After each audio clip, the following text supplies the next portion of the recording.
Hey, what's up guys, how's it going? Welcome back to another video, and in today's video I'll be giving you an update on my Jeep. And if you notice, I haven't done any update on my Jeep. I haven't posted any picture or anything new for a long time now, and the reason why is because there's so many things wrong with my Jeep at this moment that I didn't even want to post a picture or do a video or an update or anything like that, because I felt kind of like bad. Most of the things that are wrong with my Jeep were my mistakes, things that I didn't fix on time, and they got progressively worse to the point that we are right now that I'll probably have to pay more money, and the things are going to be more expensive to fix or to replace. So there's nothing extremely bad, so that's something that I want you guys to know. There's nothing like really bad that I cannot fix or that we cannot find a solution for. But yeah, you know, there are some annoying things, little things that are very annoying, and that if you don't get on time, it can get worse and worse and worse. So let's get straight into the video and let's talk about those things.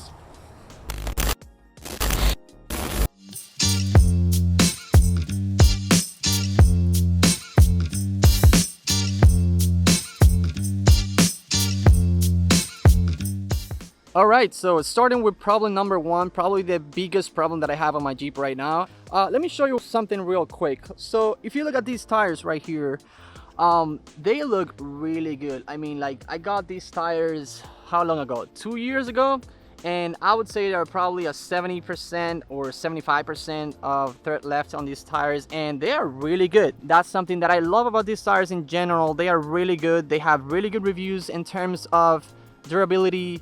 However, if we look at my front tires, especially this one, this is really bad. I mean, this is ridiculous. If you look at it, there is nothing in it. There's nothing, absolutely nothing in this tire. Now, this is all my fault. This is all my mistake. Let me show you the other one too. So this one is a little bit better. You still have a little bit of a thread left in here, but I mean, they are far long gone. Like, I have to replace these two tires. If you look at this tire, the rear tire, it's actually really good. It's similar to the other one, to the other rear tire, so they're really good. But the front tires, they are not. So right after we lifted this Jeep and we put the bigger tires, the alignment was alright. It was alright for at least 2 to 3 months. Then I took the Jeep back to the shop to do like inspection of all the parts and all the components that we installed on the Jeep, and you know, the Jeep was doing alright. Then after a while, I noticed the Jeep was pulling to one side. I took it to another shop. Like, there were 3 different shops that did this job on my Jeep, and none of the 3 shops actually could fix the problem. And then after a while, I just said, whatever, I'll just drive the Jeep like that. And that was one of the problems. Second problem is you have to rotate the tires every once in a while, because if you want all the 4 tires to wear evenly, you have to rotate the tires, and I never did that in 2 years of driving this Jeep. And most of the time I've been driving this Jeep on the streets, which is not necessarily a good thing for this type of tires. You guys have been asking me for you know, the specs on my wheels and tires and all that, and I've mentioned multiple times, my wheels are Pro Comp, and they are 15 by 12, so they are very wide wheels. And at the tires, they are just Toyo Open Countries 33s by 13.5 and ring 15. The thing that I like the most about this is the overall offset that these tires and wheels and tires have.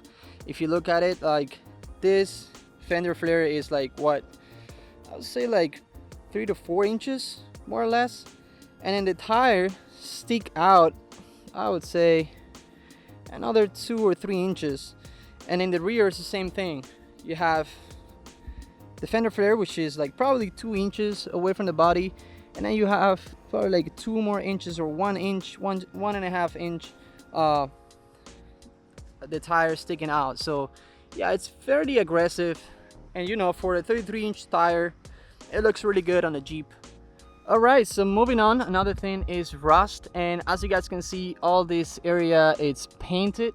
And when I first got my Jeep, if you guys go back and look at my first videos, you will remember that there were a lot of rust, surface rust. Most of it was surface rust. Now, I did the best I could, and I you know, just remove all that surface rust, and I put a paint over it. But then after that, I also added a rubber type of paint or undercoat in it, and I thought that will help prevent more rust forming. You can see there are some spots where the rust is coming. There were some spots here where the rust is coming, but the other side is even worse. So you have this rust over here, and it's coming out of the, you know, from the inside. You have some rust over here. I don't know if you can see it in camera, but there's some rust here. Yes, I might have to remove all the undercoat and then just do it properly with some other product or some other brand. This part right here, the black paint, is actually Plastidip and is holding very, very well. I'm impressed by that. And but the rest of the paint it's messed up, and this is also my fault because I did a terrible job preparing this surface. When I got this bumper, it was in bare metal, and that was my first time doing it. So now you can see the results of not prepping the metal the right way. It's actually looking really bad. I mean, if you look from the distance, it doesn't look that bad. You can't even notice it, but then when you get close to it, you see all these spots. I don't have any bump stops on my Jeep right now, and that is really bad because the second time I took my Jeep off-road, and I think you guys can see the video, the tire was hitting right here, and it caused a lot of problems to this tire. It literally cut the tire in certain spots, and yeah, that is not bueno. Here you have like a side shot of the Jeep so you guys can have an idea how the Jeep looks. Rear bumper, that's something that we have to fix. Now my question to you guys is, should I just get another set of 33s, or should I go up to 35, or should I just go all the way and get crazy with a Jeep and go with 37s? Ultimately, my goal is to get the 37, so that is my ultimate goal, but that also requires a lot of other modifications. If I just get the 33s, it's gonna be just replacing the 2 tires in the front, and then if I go up to 35, I think I don't have to do a lot of things. Maybe lift the Jeep a little bit more to fit the bigger tires. And that is it for today. Hope you guys enjoyed this video. If you like this video, give it a thumbs up and leave me your comment, and don't forget to subscribe to the channel because there are gonna be more videos coming up. See you next time.